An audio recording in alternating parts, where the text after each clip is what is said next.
é uma filosofia totalmente teórica. Ela, na verdade, o Tantra, eu diria assim, é uma filosofia extremamente prática. Ele é quase, não é bem uma filosofia, ele é quase uma metodologia prática, que tem uma filosofia de fundo.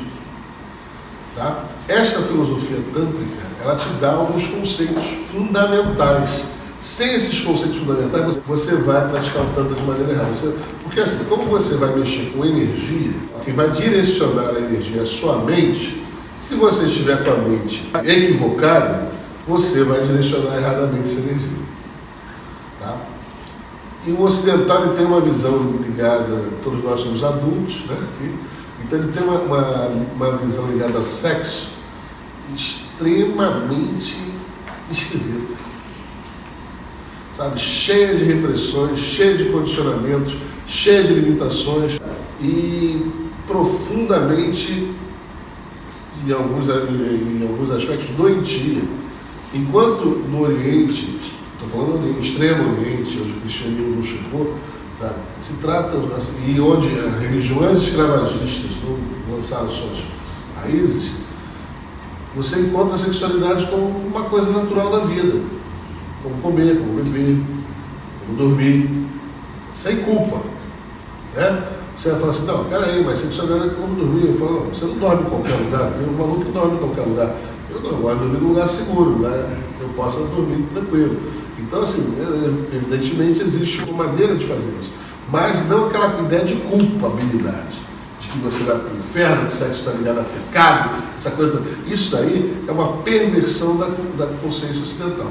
Além disso, existe uma visão em relação aos gêneros muito equivocada no Ocidente. Primeiro, o homem se acha superior à mulher. Então, isso aí, no Tantra, é mortal. Chega a ser mortal. Eu me lembro uma vez, eu não vou citar o nome, está sendo filmado, eu terminei uma palestra, aí o irmão veio, você sabe dessa história, me chamou depois, mas posso falar com o senhor?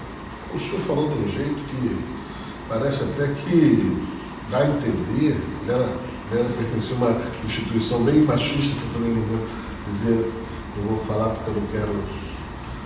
Mas o que acontece? Ele virou para mim e falou assim, o senhor falou de uma maneira que deu a entender que as mulheres são iguais aos homens. Aí eu falei, deu? Eu falei, deu para entender isso? Deixou passar isso, falei, estava totalmente errado.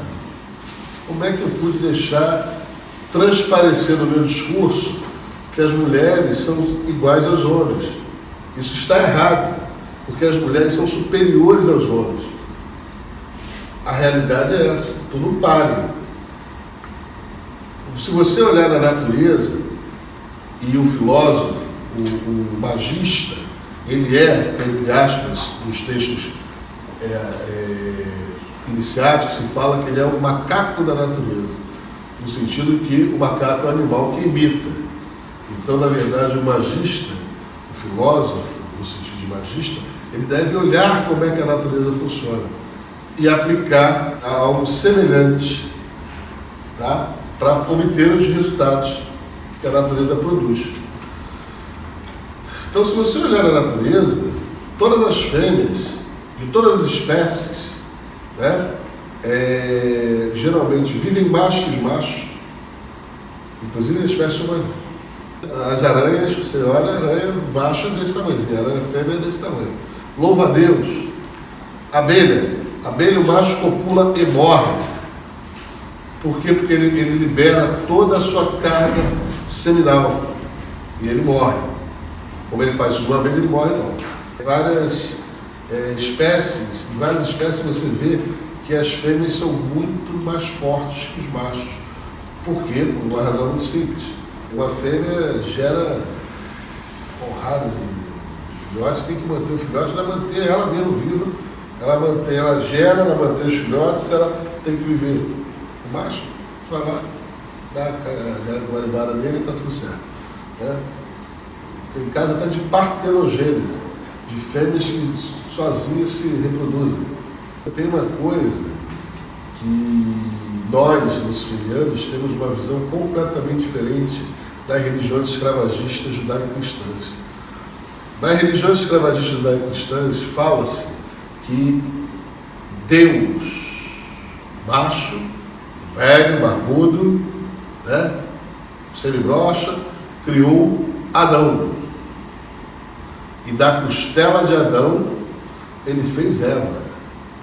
Sinceramente, isso vai contra, assim, essa mitologia, ela vai contra qualquer bom senso evolutivo. O primeiro ser humano, ele era mais fêmea do que macho. É muito mais fácil, supondo, vamos brincar com essa mitologia, que Deus criasse Eva. Seria muito mais fácil Adão sair de Eva, né?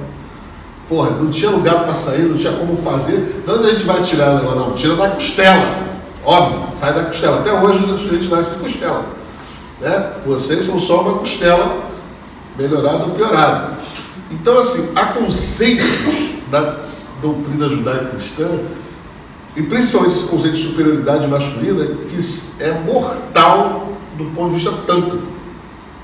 Porque a energia, a Shakti, como é chamada no Oriente, Shakti, a palavra Shakti quer dizer energia. A energia é fêmea. Olha só, a palavra Shakti designa mulher e designa energia. É a mesma palavra. Para você ter noção de como é que é a coisa. A palavra Shakti é mulher e é energia. Tanto é que tem aquele ditado: Shiva sem Shakti é Shava. Shiva sem Shakti é um cadáver, é morto. Aí você vai falar assim: não, mas sei lá, nas bandas do Oriente, eu falo, tá bom, pega o arcano do tarô, pega os arcanos do tarô, e do tarô, acho que do Marcélia, que é o mais tradicional, e procura a carta da força. Observe a carta da força.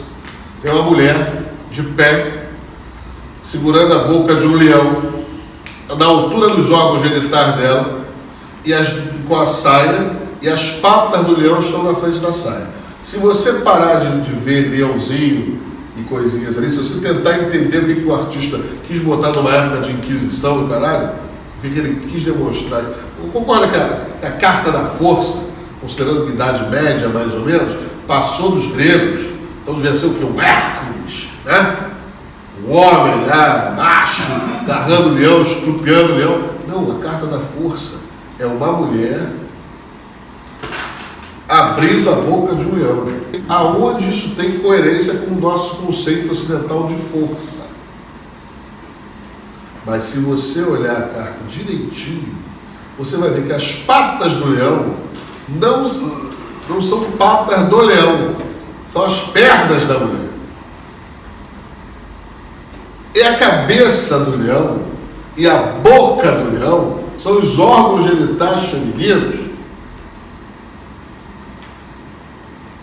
Aí você olha a carta como um todo, aí você entende o que o cara está querendo dizer ali. E por que ele chama aquela carta de a força? Como eu falei, no Oriente, força e Shakti, né, que são sinônimos de mulher. Shakti é força, Shakti é energia, Shakti é mulher.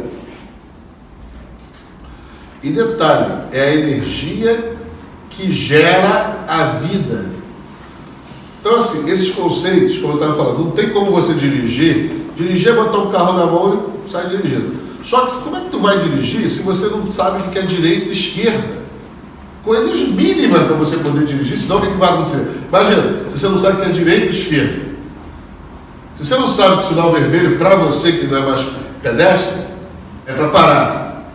E o verde é para você avançar. Imagina que você não tem esses conceitos básicos. O que vai acontecer se eu botar um carro na tua mão? Um acidente, não é verdade? Você vai se fuder. E no Tantra, existem alguns conceitos básicos, mínimos, e se você não assimilar, você vai se fuder. E um dos conceitos mínimos do Tantra é que as mulheres não são iguais aos homens. Elas são superiores aos homens. Não estou falando politicamente, não estou falando economicamente, não estou falando em mente nenhuma, eu estou falando que essencialmente. Eu estou falando o seguinte: O universo é feminino. Aqui no nosso cosmos, que nós temos uma parte yang, uma parte masculina funcionando, muito pequena, por sinal.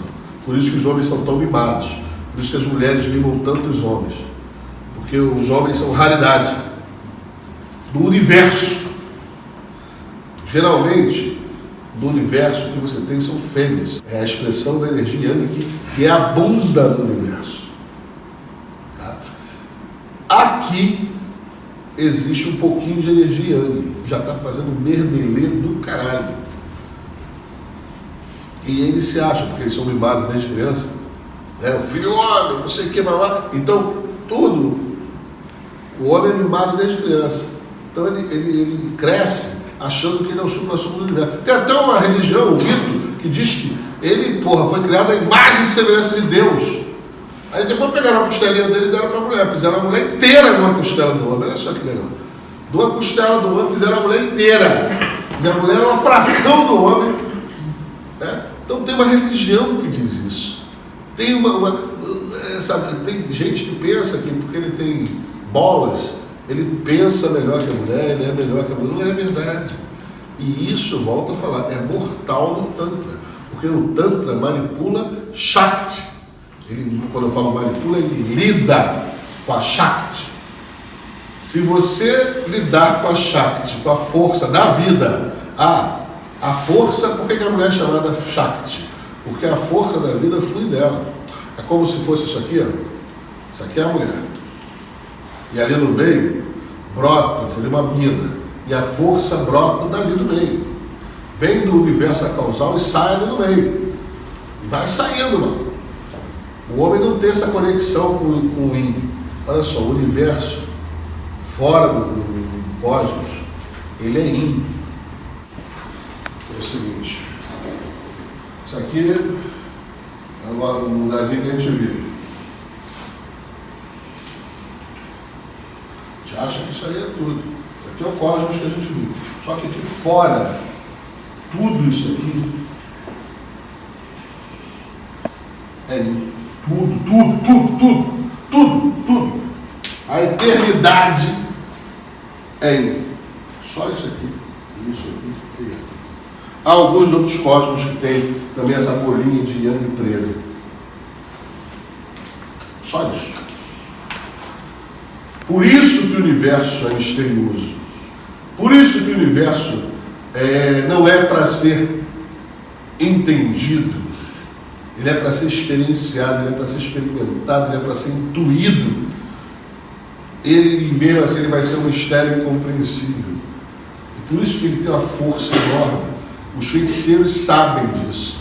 Eles olham para isso aí, tudo aí fora, dos olhos para fora, e vem o mistério. E eles, por isso que eles ficam muito atentos.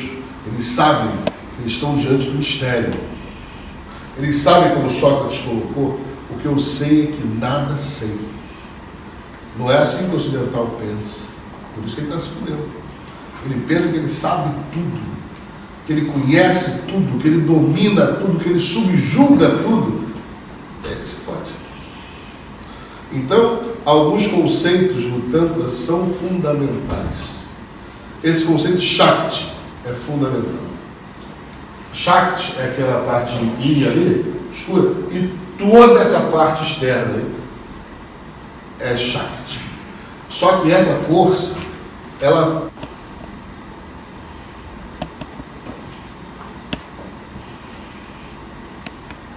o homem está aqui, a mulher está aqui. Isso aqui, tudinho, flui no útero feminino. Tudo. A mulher tem uma conexão direta com as energias acausais. Por isso da vida. Porque é dali que vem a vida. A vida vem do caos, não vem do cosmos. Por isso que a mulher gera. Ela tem uma conexão. É como se tivesse uma mina direta ligada ao yin que domina o universo inteiro. Então, muitos indivíduos se fuderam porque se aproximaram disso aí de uma maneira equivocada, achando que berimbau era gaita, e foram fazer magia. E aí a força destruiu eles. Tem um filme que eu gostaria de indicar para vocês, chamado, o nome dele em inglês é Temptation, e o nome em português, lógico, é Tentação Fatal, né? Em português, né? Eles acham que a gente tem que ter essa coisa mais Tentação Fatal. É um filme de uma mulher que foi para o Oriente, fez uma iniciação tântrica lá, e ela volta, acho que ela é marchã, uma coisa assim, e aí tem uma transação com um cara lá, e dependendo de como os caras se aproximam dela, ela mata os caras. Sabe? Ela fez uma iniciação para se ligar à deusa Kali, uma deusa tântrica, uma deusa que representa a energia caótica primordial, e dependendo, o filme é muito interessante por isso, dependendo como os homens se aproximam dela, ela mata os caras. Aí um guru lá indiano percebe o que está acontecendo, a merda que está acontecendo, e ele prepara o tal do namorado, porque tem que ter essa, né, para lidar com aquilo ali. E ele instrui direito o cara, como é que ele se lidaria com aquilo ali, ele ser destruído por aquela força. E a maioria dos homens é destruído por essa força. Por isso que eles morrem antes das mulheres. Se vocês observarem, aquele fenômeno que acontece com o zangão, quando ele termina de fecundar a abelha, a rainha, ele morre, porque ele exauriu toda a energia reprodutiva dele, ele morre. Isso também acontece com os homens. Quando eles exaurem toda a energia reprodutiva deles, eles entram em senilidade e morrem. Quem é jardineiro sabe que você não deixa a planta exaurir toda a capacidade reprodutiva dela. Você poda ela antes dela chegar ao máximo dela. Aí ela continua viva por bastante tempo. Se você deixar a planta, por exemplo, uma planta frutífera, dar toda a capacidade dela de frutos, acabou a reprodução, ela morre. Começa a fenecer e morrer. E nós somos exatamente assim. Quando você exaurir sua capacidade reprodutiva, a nossa raça, a nossa espécie, vamos falar assim, a espécie humana, não vai ter mais, você não tem mais razão de existir. Então o que você faz? Você mantém a sua capacidade generativa. E aí você consegue viver por mais tempo. O Tantra, ele exige uma postura diferente. O ocidental, ele adora a ideia do Tantra. Ele pensa lá assim, opa, é suruba, né? Vou fazer Tantra, que não sei o que. Não, olha só, gente, todo mundo aqui é adulto. Para fazer suruba, eu faço suruba. Não preciso organizar aula para fazer suruba de Tantra. Isso aí é uma desculpa babaca, boba. Muito boba. Não preciso disso. Tantra não é isso. O Tantra envolve vários aspectos, principalmente a postura. É engraçado, os tântricos respeitam as mulheres, porque eles sabem diante do que eles estão. Eles não estou falando que eles são inferiores à personalidade, mas eles sabem diante do que eles estão. Eu, quando era criança, eu estudava muito a Bíblia. E eu li uma vez assim, todos os pecados nos serão perdoados. Alguns devem ter lido isso também. Tá vendo? Menos os pecados contra o quê? Porra, eu falei, opa, dessa parte todos eu gostei. Falei, porra, tá legal pra caralho. Todos vão ser perdoados. Então, porra, Pô, tô na boa, vamos pegar pra caramba, mas aí eu li um detalhe, menos os contra o Espírito Santo. Eu falei, porra, peraí, então tem uma coisa que eu tenho que descobrir de qualquer modo, porque esses não são perdoados de nenhum, os contra o Espírito Santo, mas porra é essa do Espírito Santo? Aí vai por aqui, pula dali, pesquisa daqui, pesquisa ali. Aí você vê na Trindade cristã, é assim, Pai, Filho, né? É uma família interessante, a família divina cristã. E, né, Pai, Filho e Espírito Santo. Falei, peraí, tem alguma coisa aqui que esse cara está escondendo nesse lugar aqui. Porque, pô, numa família normal tem pai, tem filho, está faltando alguém. Não precisa ser muito genial para perceber que o Espírito Santo está substituindo algo. Na verdade, O Espírito Santo é associado ao fogo, não é? E o fogo é associado no Oriente a uma energia chamada Kundalini. Kundalini, que é a energia feminina, que é o bendito, como eles usaram metaforicamente a expressão do Espírito Santo, para se referir a isso. Então, os não iniciados ficam essa babação de ovo, os falando em línguas, essa merda aí. Enquanto os iniciados vão lá e sabem o que é o Espírito Santo. E sabem o que está dizendo esotericamente ali. O cristianismo, até o cristianismo no início, ele tinha um grupo de iniciados, gnósticos, e um grupo de babaovistas, fanáticos que acabaram dominando a porra toda. E esses gnósticos escondiam determinados conhecimentos ali dentro. Né? Esse negócio aí está dizendo aí. Pai, Filho e Espírito Santo. Então, o que eles querem dizer quando falam essa expressão? Todos os pecados que serão perdoados. Ou seja, tudo que tu fizer neste mundo, porra, olha só, cara, tá lá no livro dos caras. Tudo! Tudo quer dizer tudo, mano. Não é a cabecinha, não, é tudo. Você, tu pode lavar a porra da égua. Eu adorei isso. Caralho, menos os contos do Espírito Santo. Eu falei, porra, então tem que descobrir que porra é essa que eu não posso fazer de jeito nenhum. Porque se eu fizer isso, fodeu. E eu descobri. Se você, homem ou mulher, não é, porque não é deles, né? Eles estiveram no Egito, eles estiveram na Babilônia. Os iniciados que formaram o cristianismo também aprenderam isso. Se você ofender ou arrumar um problema com a energia vital que os orientais tanto chamam de Kundalini, que os cristãos chamam de Espírito Santo, você está fudido. Porque você não vai reencarnar mais, nunca mais. Não é nem reencarnar, você não vai nem existir mais. Porque essa energia é que te mantém vivo. Por isso que as deusas originais, as principais, são os seres, né, principais, primordiais, são mulheres. O gênero é feminino. Kali, Tiamat, esses deuses assim mais, tudo ligado à cor escura, ao negror. Se você arrumar um problema com essa força te esmaga, seja você homem ou mulher.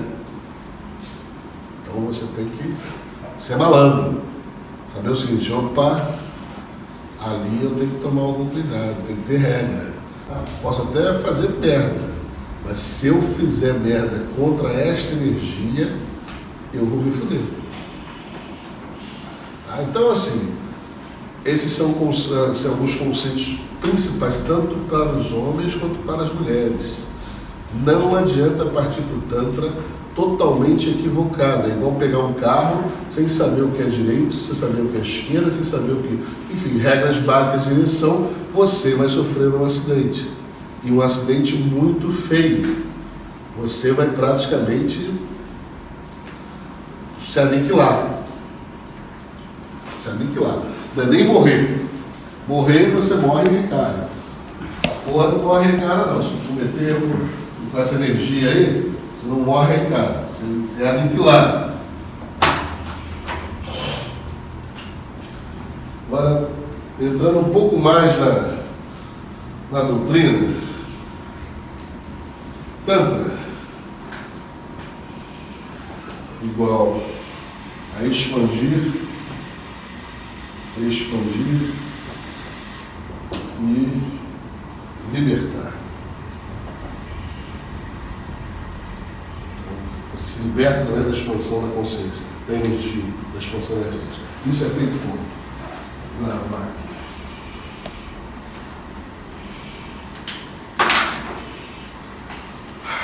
Primeiro, asanas.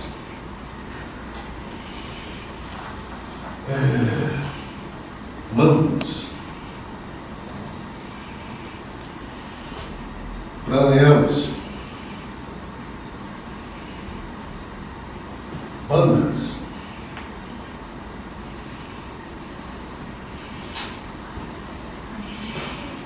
E yantras. Esses são os nomes sânscritos, tá? Asanas são posturas corporais. Posturas corporais, tá? que permitem você canalizar a energia do seu corpo. Tá? Os asanas. Os mantras são sons vocálicos.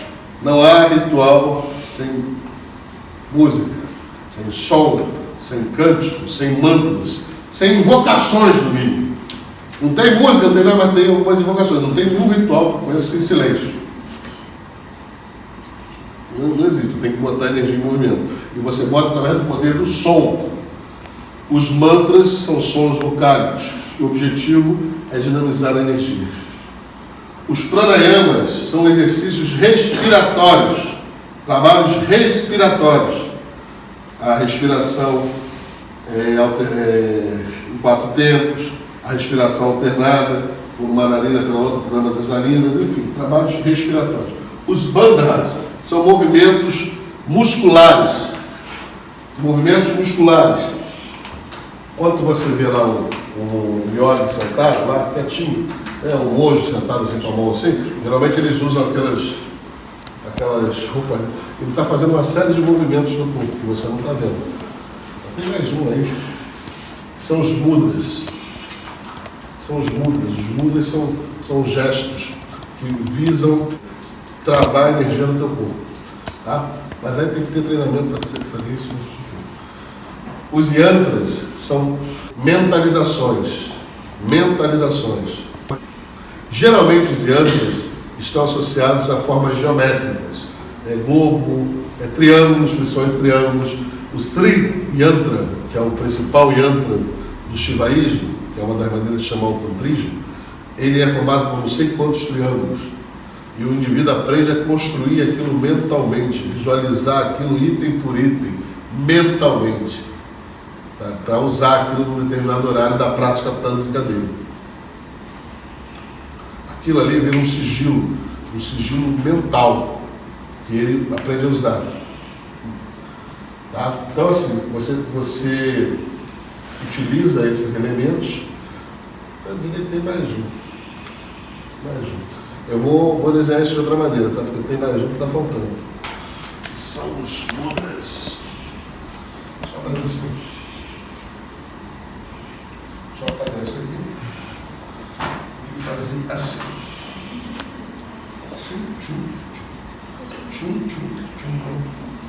E aqui, os mudras.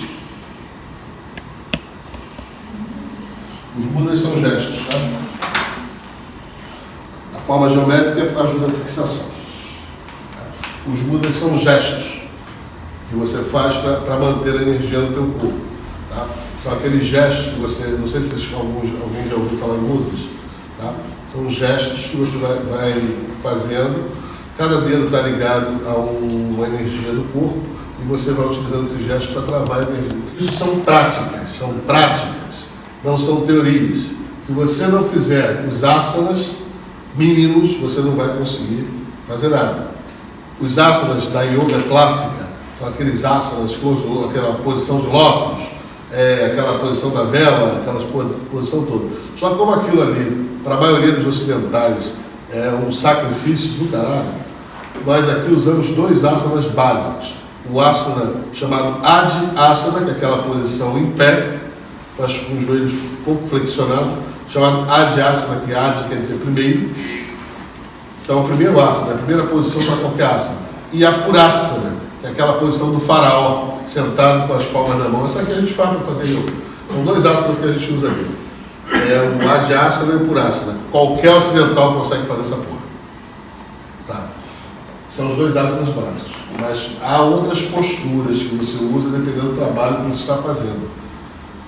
Os mantras são necessários, alguns mantras você vai aprendendo. Detalhe, os mantras não são músicas simplesmente com letras. Os mantras têm um som de fundo. Quando a gente bota letra, é para as pessoas guardarem, repetirem, cantarem aquilo bonitinho, fica bonito, transmite uma ideia, um conceito, uma mensagem. Mas o foco do mantra principal está no som, para provocar uma mobilização energética.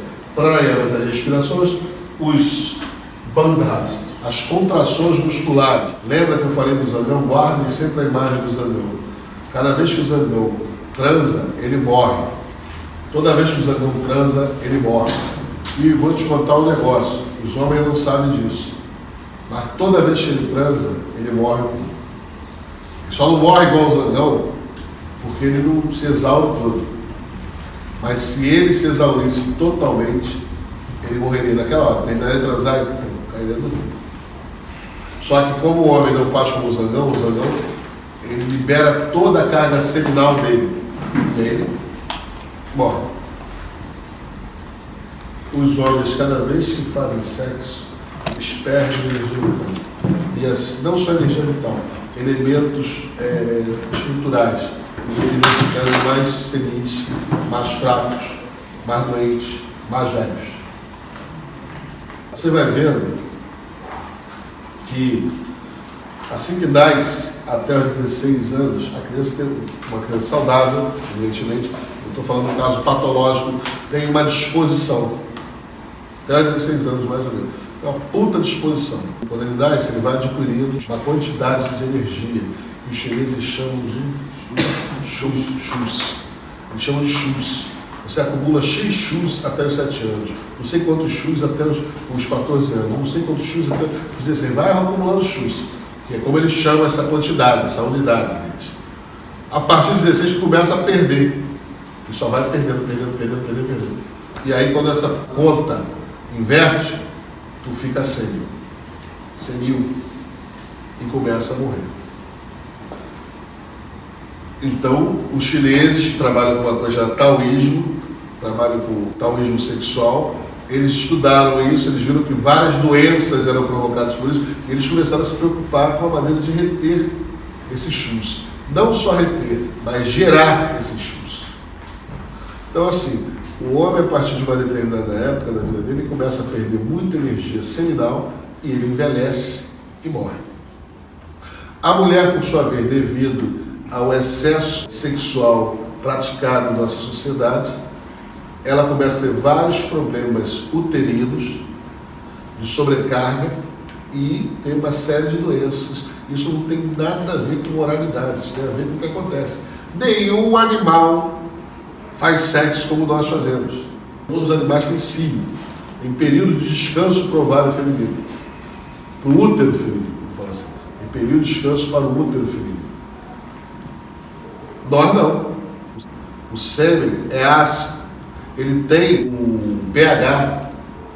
Ele, ao entrar no útero feminino, ele é um elemento externo e constantemente ele sobrecarrega esse útero e gera uma série de doenças. Se você pegar uma cachorra e fizer com que ela faça sexo da mesma quantidade que as mulheres ocidentais fazem sexo, ela vai adoecer. Mas nós achamos isso aí. Aí depois nós não entendemos por que a quantidade de remédio, de porrada que a gente tem que tomar. Mas, mestre, você está falando que não se deve fazer tanto sexo? Não estou dizendo isso. Estou dizendo que a maneira como o ocidental faz sexo, né, ela é ruim para os homens, ruim para as mulheres. Os iniciados do tantrismo sabiam disso. Os primeiros padres sabiam disso, mas como eu falei, havia iniciados e babalvistas. Os babalvistas tomaram conta da igreja, os malucos fanáticos tomaram conta da igreja, e aí esse conhecimento se perdeu da igreja. Mas ficou que o sexo era perigoso. Por isso os padres não fazem sexo.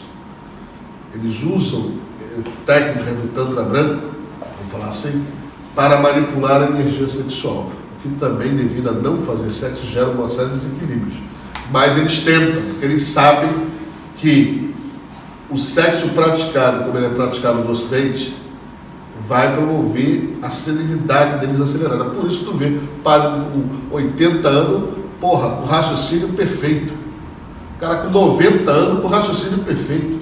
Um papa falando não sei quantos idiomas. O cara com quase 100 anos. Tu fala, mas como é que pode isso, se o homem comum com 60 anos já está andando de lado? Porque eles têm maior cuidado da preservação da energia sexual. Só que por eles terem perdido a chave tântrica da manipulação da energia, essa maneira como eles lidam acaba gerando uma série de desequilíbrios e distúrbios. E mestre, qual é essa chave que a igreja perdeu e certas religiões perderam em relação à manipulação da energia vital? É muito simples. A energia vital ligada às nossas glândulas de secreção interna, consequentemente aos hormônios gerados por essas glândulas e, consequentemente, ao sêmen e aos líquidos seminais femininos. Quando para fora, gera. Quando para dentro, regenera. Quando você quer gerar, você espera. Quando você quer se regenerar, você absorve. Novamente, por que as mulheres são mais fortes que os homens? As mulheres absorvem mais do que perdem. A estrutura delas foi feita para reter 80% dos líquidos seminais que ela mesma gera, fora do homem. A estrutura do homem é praticamente o contrário. Ele retém 20%, ele perde os 80%. Aí que vai dar que ele fica mais fraco. Tanto é que acaba o ato sexual, o homem está geralmente acabado. E o Tantra diz o seguinte: você deve fazer sexo muitas vezes. Muitas vezes. O Tantra diz isso, o taoísmo sexual diz isso, a alquimia, na parte esotérica dela diz isso. Porém, basicamente, o homem não deve perder essência seminal. Aí você vai falar assim, mas como é que isso é possível? Essa é a base do Tantra. No Tantra, o homem só ejacula, ou como se fala, porque outra coisa. No Tantrismo, nós mudamos uma série de termos. Por quê? Porque os termos usados coloquialmente no Ocidente estão contaminados por uma certa mentalidade. Então, nós usamos o termo se derramar. O homem só se derrama para gerar. E também não é extremamente necessário, tá? Mas vamos colocar essa aí. Depois eu explico por quê. Você não precisa se derramar para gerar. 2, para curar. Você libera essa energia para dar energia para o outro. 3, para imantar algum amuleto, algum trabalho que você precisa imantar. Mas enfim, aí você fala assim, mas vem cá, mestre. Se o homem não se derrama, como é que ele gera? Primeiro, ele pode se derramar para gerar, né? Mas não é necessário. Raciocinem comigo. Quantos espermatozoides são liberados numa ejaculação? Milhões. Eu vou fazer outra pergunta. Quantos espermatozoides são necessários para gerar uma pessoa? Tem alguma coisa errada aí. E acho que todo mundo sabe que quando um rally rola muito bem feito, né, se libera líquidos seminais. E nesses líquidos seminais, quantas pessoas pegaram filho nas costas? Mas enfim, desses líquidos seminais há espermatozoides ativos. Então não é necessário nem se derramar para gerar. Você pode gerar sem se derramar. Para as mulheres, qual é o benefício? Primeiro, que elas são mais tântricas do que os homens. Elas são mais sensíveis do que os homens. Elas são mais ligadas a esse caos primordial. E as chamadas preliminares, nós que o homem pensa assim, né? Preliminar, é rapidinho, né? Vamos calcular aqui o tempo, tá? Vamos fazer aí 3 minutinhos preliminar e acabou. Pô, o homem é assim, trabalha rápido na porra das preliminares. Ele quer, na verdade, deve pular aquela etapa. Se puder paginar, ele pagina. Mas, enfim, as mulheres, geralmente, tudo que eu estou falando é uma generalização, tá? Há exceções. Mas as mulheres geralmente gostam desse processo. E é um processo que mobiliza a energia vital, que mexe com a bioeletricidade corporal. As mulheres trabalham bem isso, bem as chamadas preliminares. Os homens não trabalham geralmente muito bem as preliminares, não. Eles fazem como uma concessão, uma necessidade. Porra, não, vamos lá, as preliminares. 3 minutinhos, 3 minutos, já tem mais. 2 minutinhos a gente fecha. Ó, até desperta. Acabou. Vamos lá pro fight. Enquanto que, justamente, o Tantra trabalha muito essas preliminares. trabalha muito esse trabalho de sensibilização, trabalha muito esse trabalho de sensorialização. Isso para a mulher é extremamente prazeroso. Ou seja, ela pode ter relação sexual dela 500 vezes e sem uma agressão ao seu útero. Química, eu vou falar agressão química ao seu útero. Constantemente.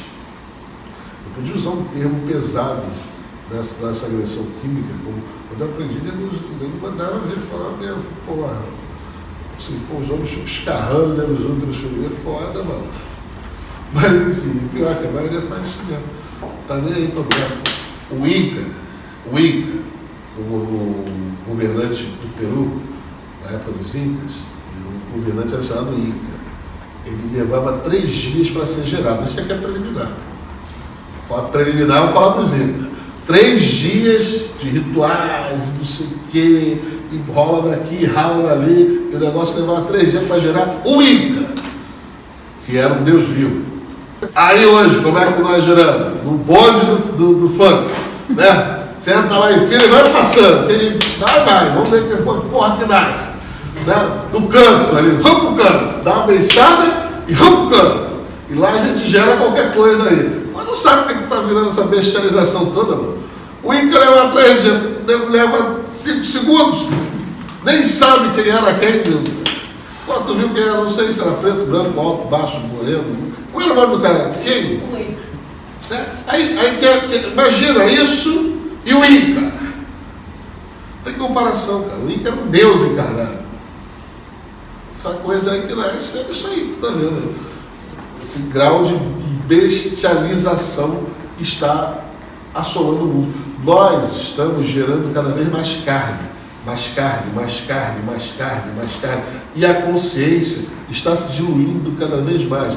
Pensem na consciência como algo que é transportado por esses corpos, mas algo limitado. E nós estamos reproduzindo os vasilhames e não reproduzindo o conteúdo. Então, cada vez vai menos conteúdo dentro dos vasilhames. Se isso fosse economia, eu diria que isso é inflação, né?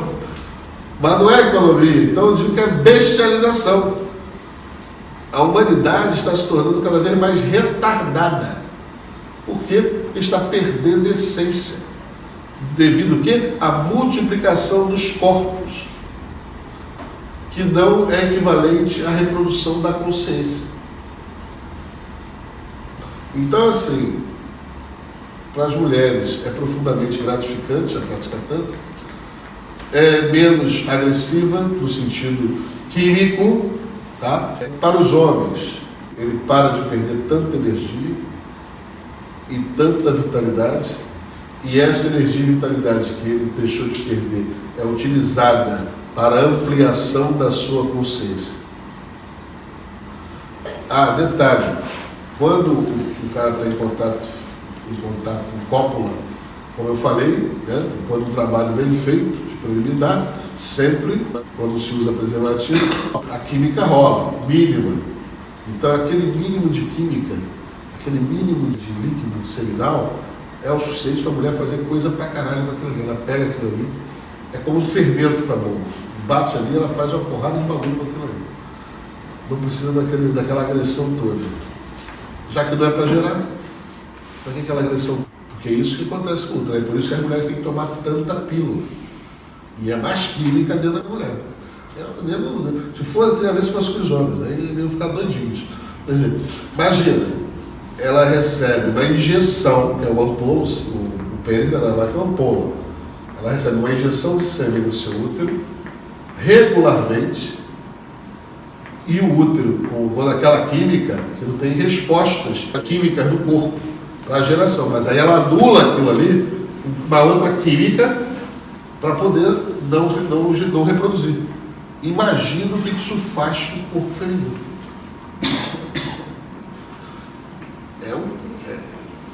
É engraçado falar isso, não tem moralidade no que eu estou falando. Estou falando da biologia, do que acontece, gente. Raciocina. A mulher toma constantemente uma injeção de sêmen para reproduzir, que provoca a reprodução, e toma uma química de contrapartida para, de um adesivo, um caradiazo, o que for, injeção, cacete, para cortar a reprodução. E detalhe, é tão químico que eu estou falando, que o que ela tem que tomar é químico. É química contra química, combatendo no corpo feminino, para poder segurar a reprodução natural devido àquele excesso reprodutivo. Não é necessário. A cópula, ela é extremamente prazerosa. Os homens é que sentem, eles acham que tem que ejacular para poder se sentir mais homens, aquela bobagem. Isso é cultural, isso é cultural. Tá? E os homens, por sua vez, liberam muito mais e se fodem todo. Tá? Quando o homem pratica Tantra, ele pode copular. Cara, não é brincadeira não. Ele pode copular de manhã cedo até de noite. O dia inteiro, todo dia. Não é brincadeira não, é um fato. Todo dia ele pode copular mais 10 vezes por dia. Por quê? Ele não fica exaurido. Por que ele não fica exaurido? Porque ele não libera energia. Não na quantidade que a maioria dos homens libera. Porque se ele transar uma vez por dia e ejacular, ou se derramar, ele não consegue transar mais 2, 3 vezes naquele dia com boa performance na cabeça dele, mas quero ver ele fazer isso todo dia. Não vai fazer. Ele não vai fazer. Sabe? Agora, se ele não se derramar, ele consegue transar mais 10 vezes no mesmo dia.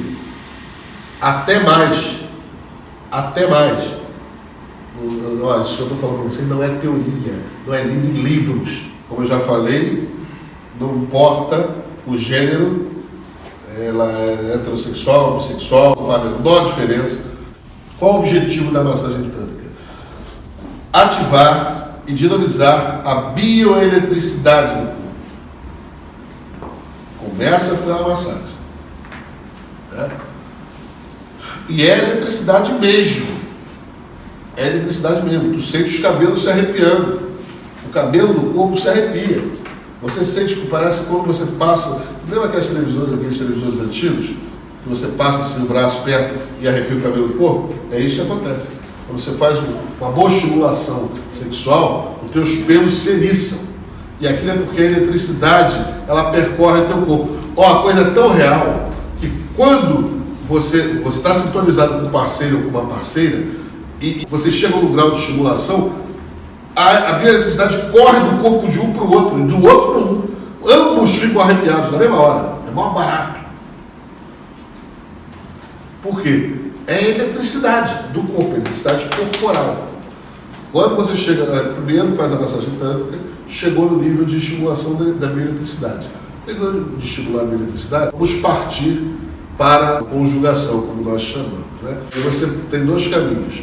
Quando o homem quer projetar energia, eu não expliquei isso direito na última aula.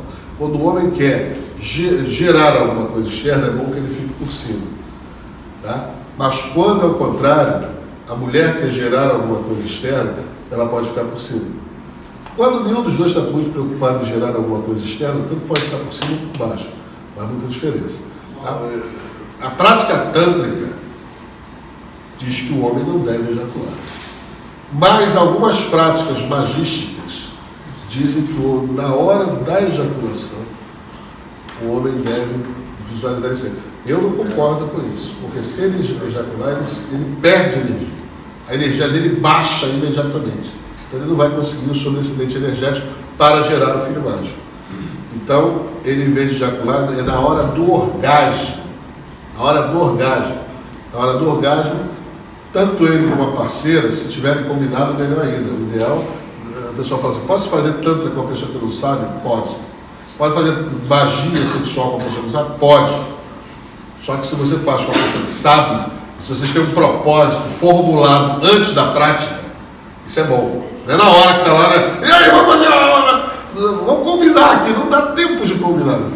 As coisas são combinadas antes. Você combina antes e tal, e deixa rolar suavemente. Como diz aquele pagode, deixa acontecer naturalmente. Então tu vai deixando. Então na hora do orgasmo, tanto um quanto o outro mentalize o propósito.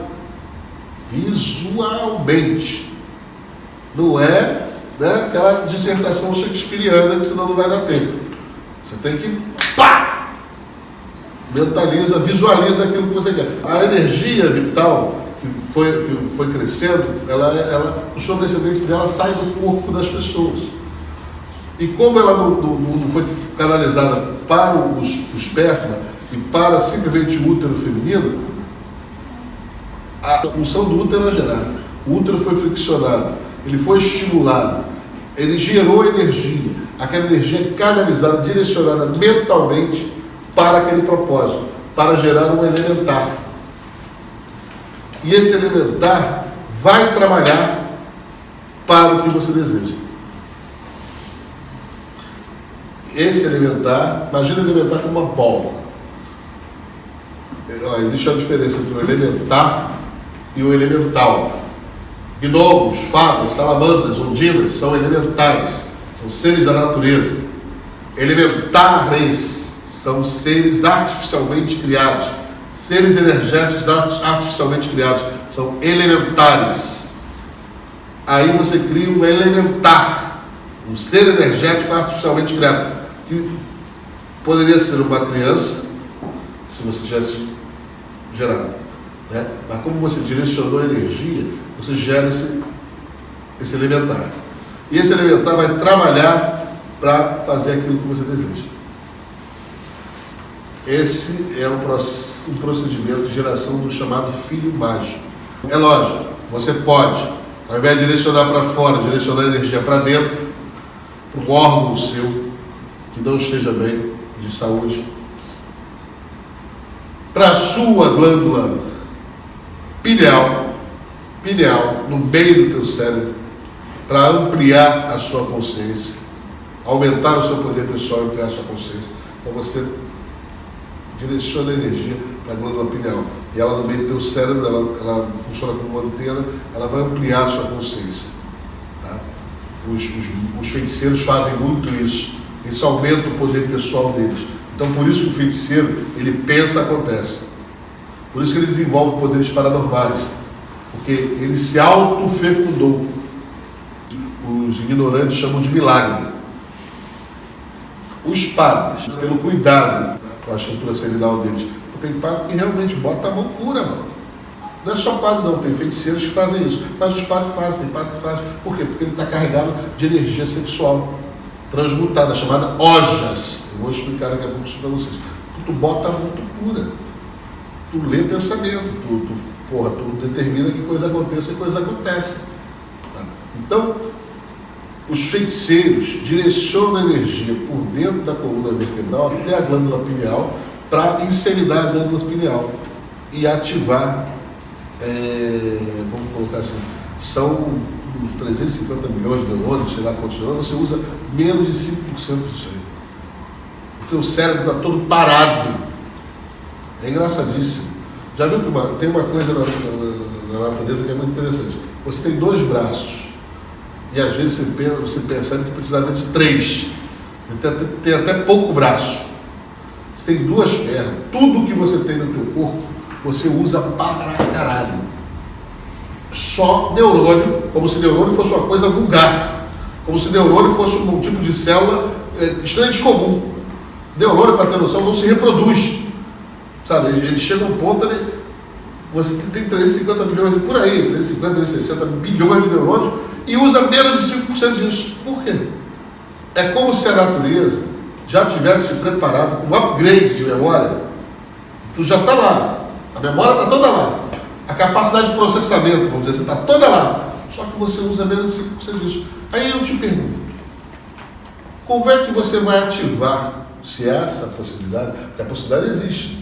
Você tem os neurônios estão lá. E o pior, o cérebro come pra caralho. O engraçado, você é um dinossauro às avessas.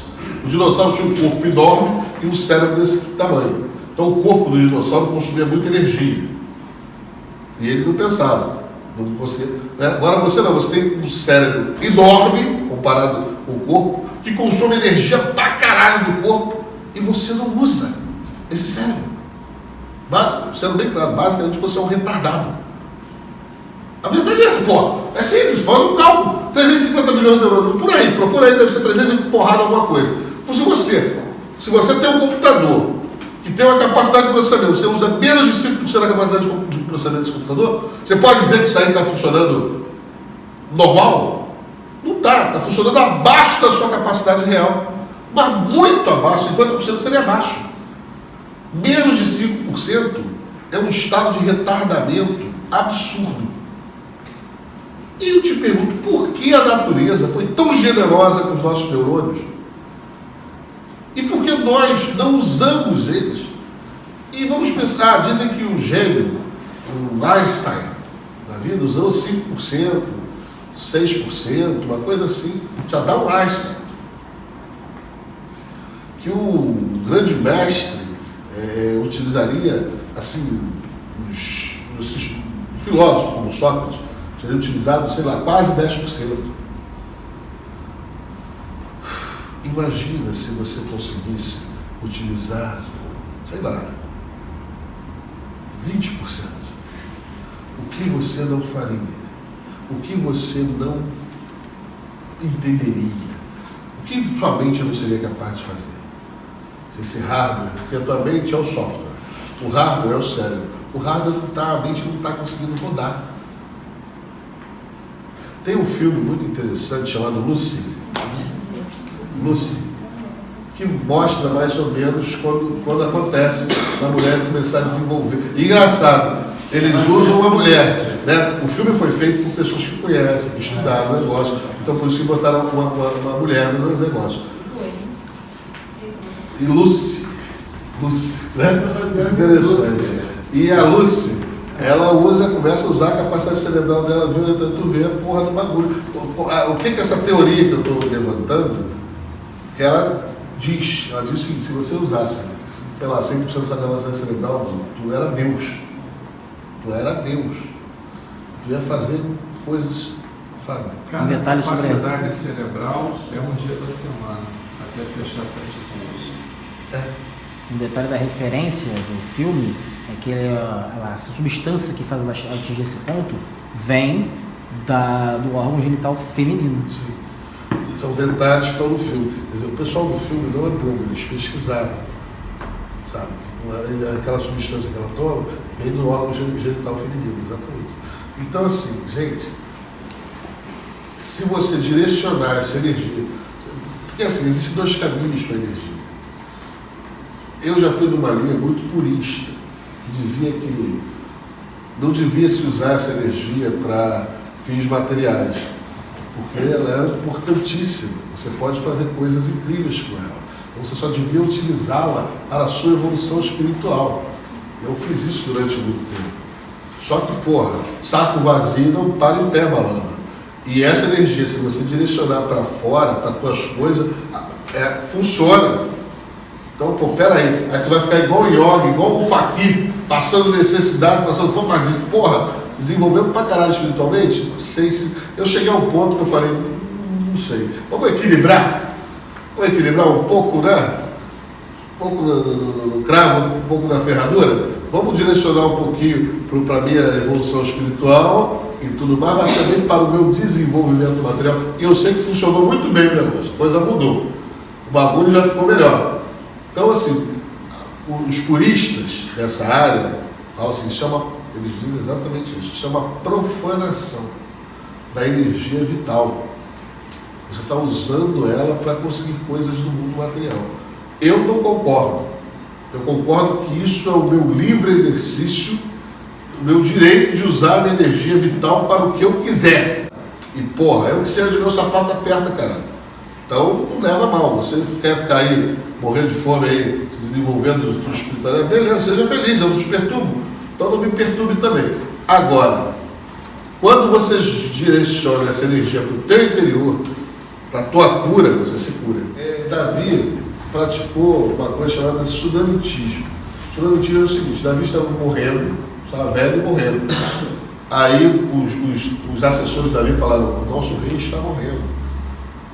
Aí eles falaram com a maior naturalidade. Você vê que está lá no livrão da gente, está lá escrito, não, mas você vê que aquilo era natural. O cara falou assim: vamos procurar uma jovem para que ela se deite com o rei e o aqueça, e ele não morra. Aí saíram por aí pelas tribos procurando, e de uma tribo lá encontraram a tal de sunamita, por isso que o negócio chama sunamitismo. Aí era bonitinha, gostosinha e tal, pegaram o sunamita, levaram lá e botou o sunamita na cama do rei. e Sunamita ficava abraçada com o rei. O objetivo, assim, literal, era aquecer o rei. E engraçado que esse aquecimento está vindo morrer. Durou mais um pouquinho. Essa prática na Inglaterra, na época, já um pouquinho mais para cá, século XIX, foi usada em bordéis.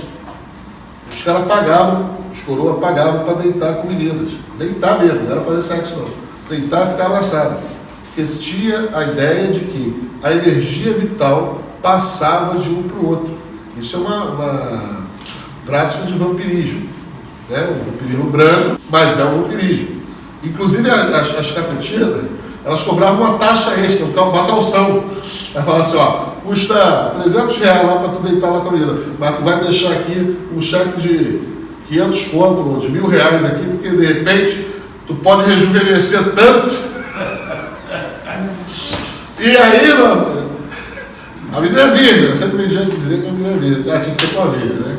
Tem essas paradas. Aí dizia pra ela, não, virgem, Maria, a menina é perfeita, tranquilona, pode deitar lá com ela, mas de repente o senhor pode melhorar tanto, ficar tão forte que o senhor vai ver de fato, e aí, como é que fica? E eu perdi minha virgem aí. Então o senhor vai deixar a calção aqui nela. Isso é real, vocês podem pesquisar. Havia um bordel desse na Inglaterra, havia um bordel desse na França. O sunamitismo é uma prática conhecida, de transferência de energia sexual. E engraçado, geralmente é de mulheres para homens, mas também é sunamitismo de homens para mulheres, principalmente de crianças. Esse negócio de aquele neto que dorme com a avó, ele acaba pegando características, pode observar, ele vai ficando velho. A criança vai ficando velha. Não é fisicamente, a postura da criança, a maneira de atuação da criança, a vida da criança, o dinamismo da criança vai ficando de uma pessoa velha. Não é recomendável que pessoas jovens, muito jovens, durmam com pessoas velhas, muito velhas. Porque vai haver o quê? Uma drenagem energética do jovem para o velho. Um processo chamado de sunamitismo. Aí isso aí eu estou falando de criança. Geralmente acontece muito, criança dorme com uma voz. E isso acontece. E a energia passa. Não estou falando de dormir à tarde, não estou falando de dormir uma noite. Também não vamos. Não bota aqui na minha cama, não. Então, pô, não é assim, não. O ocidental ele é assim, ele é maluco. Eu não estou falando disso, não. Estou falando assim, regularmente. Tem gente que é todo dia. Vai para a cama de vovó, vai para a cama de vovô e fica lá. E vovô e vovó só puxando energia. Até inconscientemente. Sabe, isso acontece. Dúvidas?